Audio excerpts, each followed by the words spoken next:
Darkness at Noon, German. Sonnenfinsternis is a novel by Hungarian-born novelist Arthur Koestler, first published in 1940. His best-known work, it is the tale of Rubashov, an old Bolshevik who was arrested, imprisoned, and tried for treason against the government that he helped to create. Arthur Koestler, CBE UK, Koestler US, Kaist German, Kessel Hungarian, Koestler Artur, the 5th of September 1905 to the 1st of March 1983, was a Hungarian-born author and journalist. Koestler was born in Budapest and, apart from his early school years, was educated in Austria. In 1931, Koestler joined the Communist Party of Germany, but he resigned in 1938 after becoming disillusioned with Stalinism.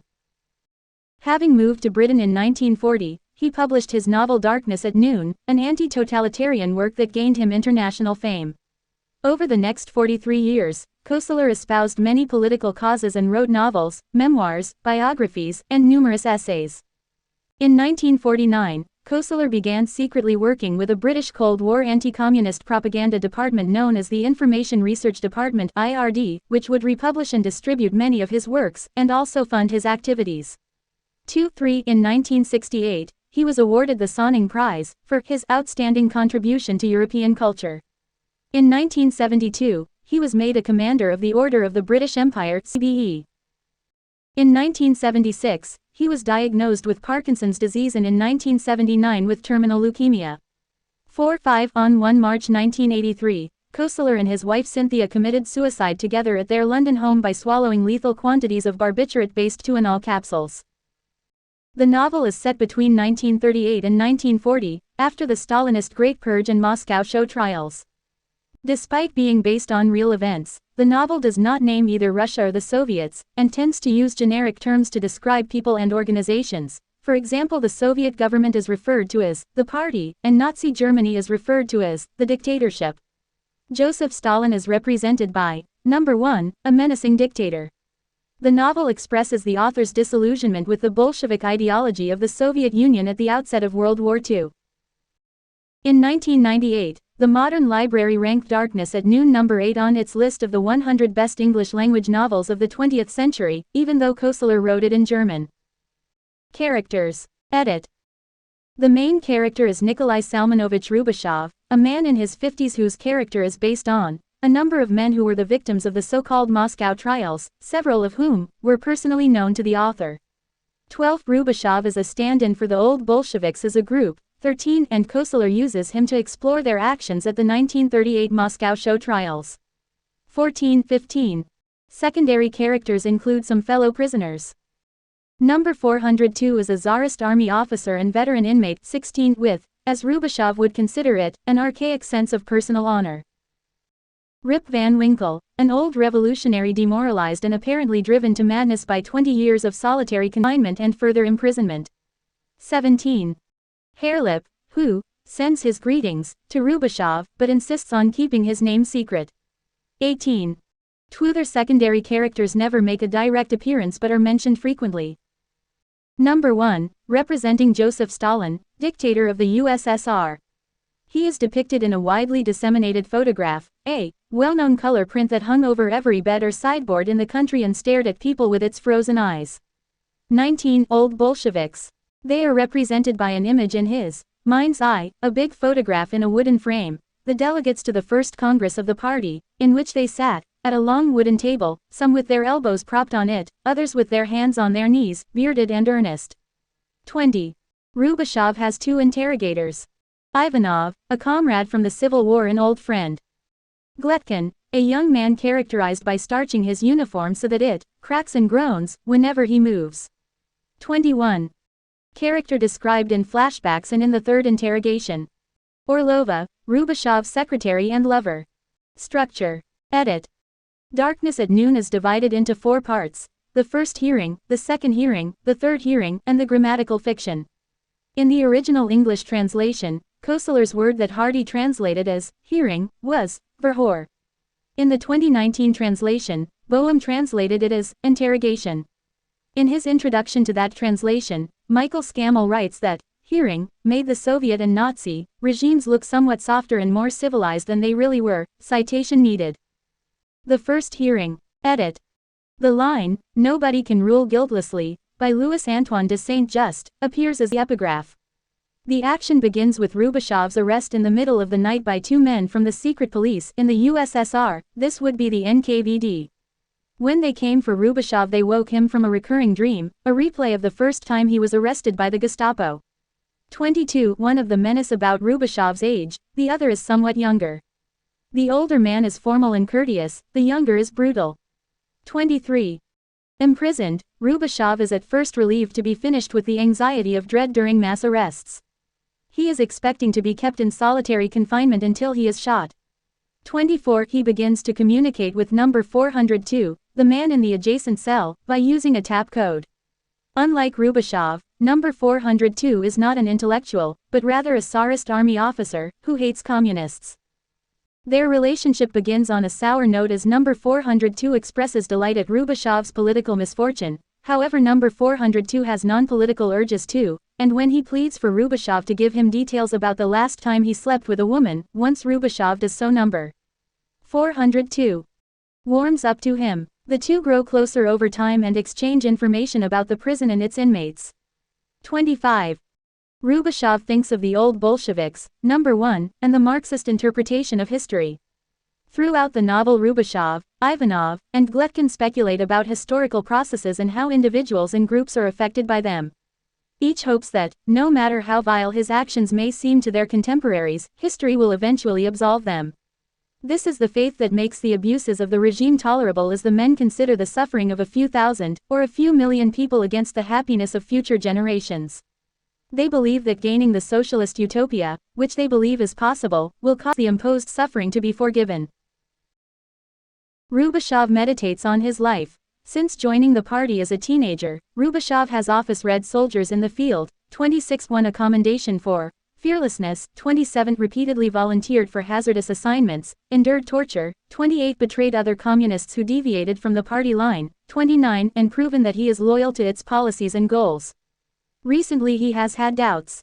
Despite 20 years of power, in which the government caused the deliberate deaths and executions of millions, the party does not seem to be any closer to achieving the goal of a socialist utopia. That vision seems to be receding. 30. Rubashov is in a quandary, between a lifetime of devotion to the party on the one hand, and his conscience and the increasing evidence of his own experience on the other. From this point, the narrative switches back and forth between his current life as a political prisoner and his past life as one of the party elite. He recalls his first visit to Berlin about 1933, after Adolf Hitler gained power. Rubashov was to purge and reorganize the German communists. He met with Richard, a young German communist cell leader who had distributed material contrary to the party line.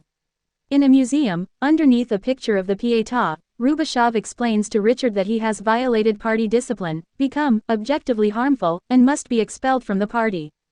A Gestapo man hovers in the background with his girlfriend on his arm. Too late, Richard realizes that Rubashov has betrayed him to the secret police. He begs Rubashov not to throw him to the wolves, but Rubashov leaves him quickly. Getting into a taxicab, he realizes that the taxicab driver is also a communist. The taxicab driver, implied to be a communist, offers to give him free fare, but Rubashov pays the fare. As he travels by train, he dreams that Richard and the taxicab driver are trying to run him over with a train. This scene introduces the second and third major themes of Darkness at Noon. The second, suggested repeatedly by the Pietà and other Christian imagery, is the contrast between the brutality and modernity of communism on the one hand, and the gentleness, simplicity, and tradition of Christianity. Although Koestler is not suggesting a return to Christian faith, he implies that communism is the worse of the two alternatives. The third theme is the contrast between the trust of the rank-and-file communists, and the ruthlessness of the party elite. The rank-and-file trust and admire men like Rubashov, but the elite betrays and uses them with little thought. As Rubashov confronts the immorality of his actions as a party chief, his obsessed tooth begins to bother him, sometimes reducing him to immobility. Rubashov recalls being arrested soon after by the Gestapo and imprisoned for 2 years. Although repeatedly tortured, he never breaks down. After the Nazis finally release him, he returns to his country to a hero's welcome. Number 1's increasing power makes him uncomfortable, but he does not act in opposition. He requests a foreign assignment. Number 1 is suspicious but grants the request. Rubashov is sent to Belgium to enforce party discipline among the dock workers. After the Italian invasion of Ethiopia in 1935, the League of Nations and the party condemned Italy and imposed an international embargo on strategic resources, especially oil, which the Italians needed. The Belgian dock workers are determined not to allow any shipments for Italy to pass through their port. As his government intends to supply the Italians with oil and other resources secretly, Rubashov must convince the dock workers that, despite the official policy, as communists they must unload the materials and not send them to the Italians. Their cell leader, a German communist immigrant nicknamed Little Lowy, tells Rubashov his life's story. He is a communist who has sacrificed much for the party, but is still completely dedicated. When all the workers have gathered, Rubashov explains the situation. They react with disgust and refuse his instructions. Several days later, party publications denounce the entire cell by name, virtually guaranteeing arrest by the Belgian authorities, who were trying to suppress communism. Little Lowy hangs himself. Rubashov then begins a new assignment. In the novel, after about a week in prison, he is brought in for the first examination or hearing, which is conducted by Ivanov, an old friend. Also a veteran of the Civil War, he is an old Bolshevik who shares Rubashov's opinion of the revolution. Rubashov had then convinced Ivanov not to commit suicide after his leg was amputated due to war wounds. Ivanov says that if he can persuade Rubashov to confess to the charges, he will have repaid his debt. With confession, Rubashov can lessen his sentence to 5 or 10 years in a labor camp, instead of execution. He simply has to cooperate. The charges are hardly discussed, as both men understand they are not relevant. Rubashov says that he is tired, and does not want to play this kind of game anymore. Ivanov sends him back to his cell, asking him to think about it. Ivanov implies that Rubashov can perhaps live to see the socialist utopia they have both worked so hard to create, and gives Rubashov 2 weeks to think matters over. The second hearing. Edit. The next section of the book begins with an entry in Rubashov's diary. He struggled to find his place and that of the other old Bolsheviks within the Marxist interpretation of history. Ivanov and a junior examiner, Gletkin, discuss Rubashov's fate. Gletkin urges using harsh, physical methods to demoralize the prisoner and force his confession, while Ivanov insists that Rubashov will confess after realizing it is the only logical thing to do, given his situation and also his past commitment to the party. Gletkin recalls that, during the collectivization of the peasants, they could not be persuaded to surrender their individual crops until they were tortured and killed. Since that helped enable the ultimate goal of a socialist utopia, it was both the logical and the virtuous thing to do. Ivanov is disgusted but cannot refute Gletkin's reasoning. Ivanov believes in taking harsh actions to achieve the goal, but he is troubled by the suffering he causes. Gletkin says the older man must not believe in the coming utopia. He characterizes Ivanov as a cynic and claims to be an idealist. Their conversation continues the theme of the new generation taking power over the old. Ivanov is portrayed as intellectual, ironical, and at bottom humane, while Gletkin is unsophisticated, straightforward, and unconcerned with others' suffering. Being also a Civil War veteran, Gletkin has his own experience of withstanding torture, yet still advocates its use. Ivanov has not been convinced by the younger man's arguments. Rubashov continues in solitary. News is tapped through to Rubashov that a prisoner is about to be executed. The condemned man is Michael Bogrov, the one-time distinguished revolutionary naval commander, who had a personal friendship with Rubashov. As Bogrov is carried off crying and screaming, all the prisoners, as is their tradition, drum along the walls to signal their brotherhood. Bogrov, as he passes Rubashov's cell, despairingly calls out his name. Rubashov, having watched him pass by through the spy hole in the door, is shocked at the pathetic figure Bogrov has become. Sometime later Ivanov visits Rubashov in his cell. He tells Rubashov that every aspect of Bogrov's execution had been orchestrated by Gletkin to weaken Rubashov's resolve, but that he, Ivanov, knows it will have the opposite effect. Ivanov tells Rubashov that he knows Rubashov will only confess if he resists his growing urge to sentimentality and instead remains rational. Or when you have thought the whole thing to a conclusion, then, and only then, will you capitulate. The two men have a discussion about politics and ethics. Afterwards Ivanov visits Gletkin in his office and insultingly tells him he was able to undo the damage that Gletkin's scheme would have done. The third hearing and the grammatical fiction. Edit. Rubashov continues to write in his diary, his views very much in line with Ivanov's. He tells number 402 that he intends to capitulate, and when number 402 scolds him they get into a dispute over what honor is and break off contact with each other. Rubashov signs a letter to the state authorities in which he pledges, utterly to renounce my oppositional attitude and to denounce publicly my errors. Gletkin takes over the interrogation of Rubashov, using physical stresses such as sleep deprivation and forcing Rubashov to sit under a glaring lamp for hours to wear him down. Later, when Gletkin refers to Ivanov in the past tense, Rubashov inquires about it, and Gletkin informs him that Ivanov has been executed.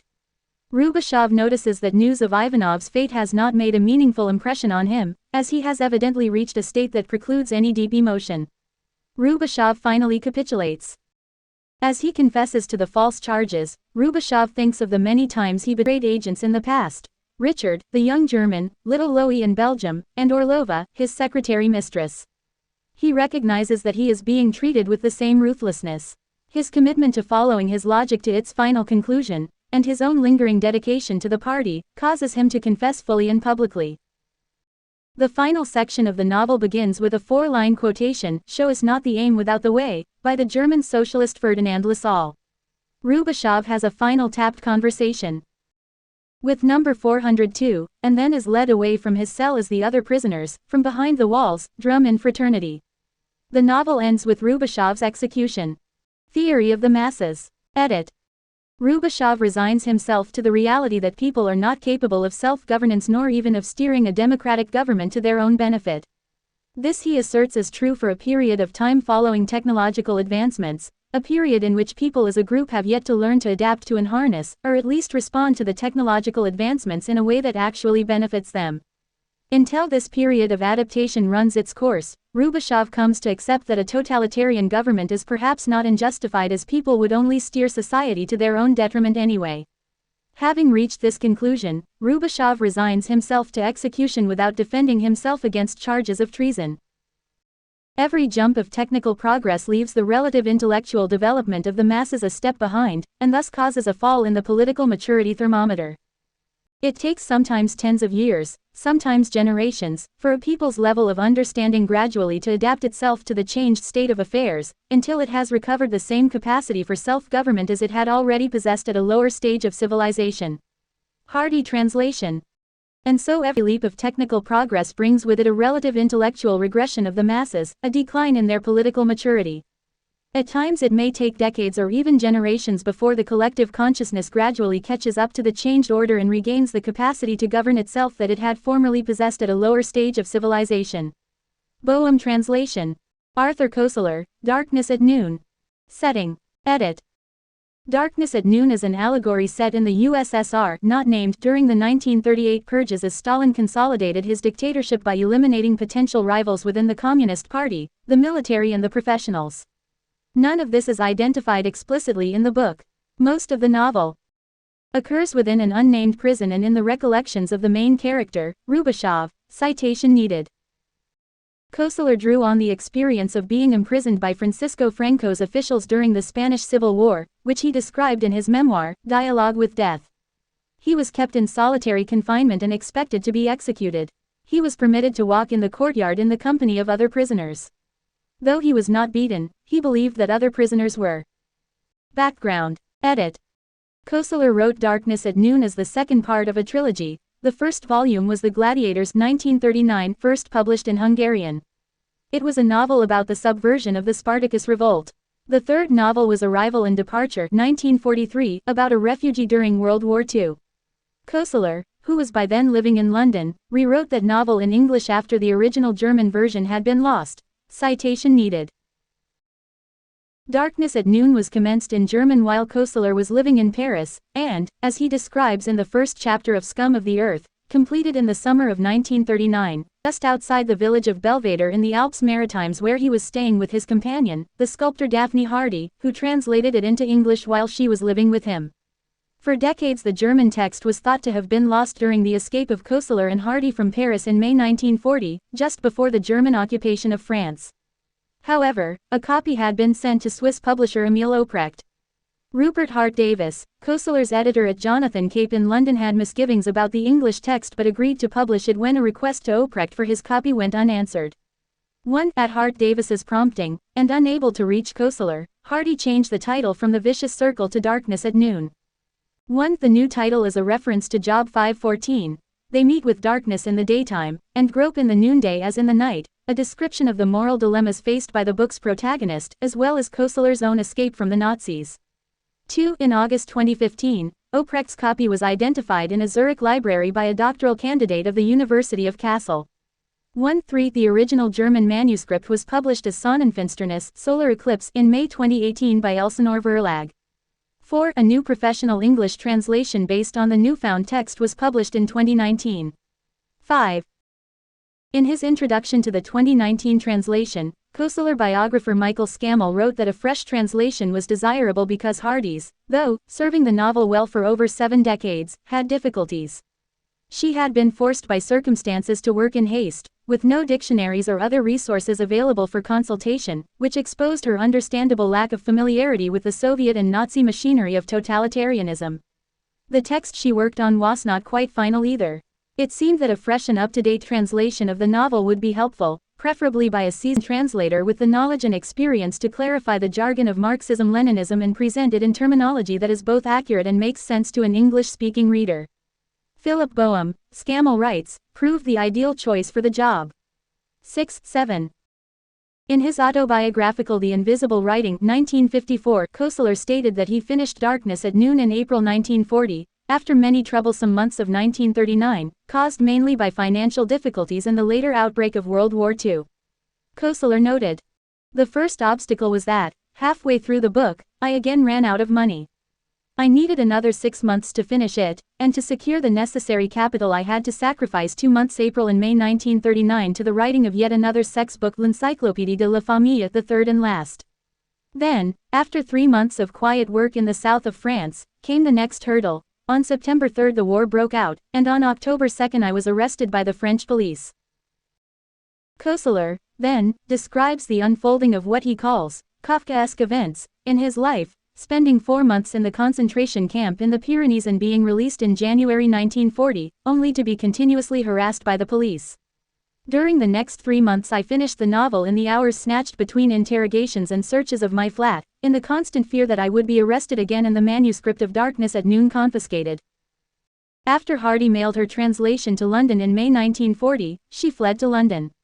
Meanwhile, Koestler joined the French Foreign Legion, deserted it in North Africa, and made his way to Portugal. 8. 9. 7. Waiting in Lisbon for passage to Great Britain, Koestler heard a false report that the ship taking Hardy to England had been torpedoed and all persons lost. Along with his only manuscript, he attempted suicide. 10. 11. He wrote about this incident in Scum of the Earth 1941, his memoir of that period. Koestler finally arrived in London, and the book was published there in early 1941.